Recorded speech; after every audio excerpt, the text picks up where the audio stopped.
বাবা, বাইরে এত রোদ, এত গরম, আর পেরে উঠছে না। তেষ্টায় গলাটা একেবারে শুকিয়ে গেল।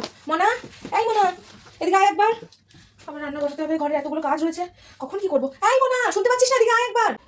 ও তুমি চলে এসেছো, এক গ্লাস জল দিয়ে যাও তো।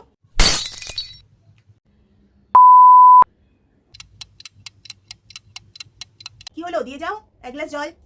না, সে জল না হয় আমি তোকে এনে দিলাম, কিন্তু তার আগে একবার হসপিটালে ফোন করতে হবে, বুঝলি? কি হসপিটাল? এখন? কার আবার কি হলো? কেন, এই যে তোর হাতটা দেখাতে হবে না? তোর হাতে যে ব্যথা, হাতটা নাড়াতে পারছিস না যে? আমার হাতে কি হয়েছে? আমার হাতে ঠিক মতোই নড়াচড়া করছে। কি যে বলো না তুমি, মাথাটা পুরো গেছে তোমার। তা হাতটা যখন ঠিকই আছে, তাহলে এক গ্লাস জল গড়িয়ে খাওয়ার মতো মুরদ হচ্ছে না তোমার? এই রোদটার মধ্যে আমি ঘুরে ঘুরে বাজার করে নিয়ে আসলাম, আর আমাকে দেখা মাত্র তো জল তেষ্টা পেয়ে গেল। এতক্ষণ তো জল তেষ্টা পাচ্ছিল না।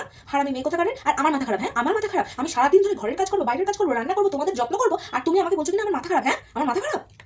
ওফ, কোথায় মাটা বাইরে থেকে এসেছে, মাকে একটু জল দিই, সেসবের বেলায় নেই। একটা জায়গায় বসেছিস মানে শিকড় একেবারে মাটির ভেতর অবধি গজিয়ে গেছে।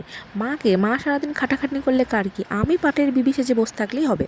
তোদের যা ইচ্ছা তোদের তাই কতটা, যা ইচ্ছা তাই কত, তোদেরকে কিছু বলতে গেলে আমার অপরাধ হয়েছে। এই সংসার আর আমার সংসার নেই, আমার সংসার আর নেই। এই সংসার শুধুমাত্র অশান্তি। সকালবেলা ঘুম থেকে উঠতে থেকে শুরু করে রাত্রিবেলা ঘুমোতে যাওয়া অবধি শুধুমাত্র অশান্তি রয়েছে। এই বাড়িতে আমি আর থাকতে পারবো না, অসম্ভব। এই বাড়িতে আমার পক্ষে আর থাকা সম্ভব না। আমি আজকেই আমার বাপের বাড়ি চলে যাবো, আমার বাপের বাড়ি চলে যাবো। আমি আজকে কেন, আমি এই মুহূর্তে আমার বাপের বাড়ি চলে যাবো। আমি আর তোদের সাথে থাকতে পারবো না। তোদের যা ইচ্ছে তোরা তাই কর, আমি আসছি, আমি আর থাকবো না। আমি আসছি, আমি আমার বাপের বাড়ি চলে যাবো, আসছি।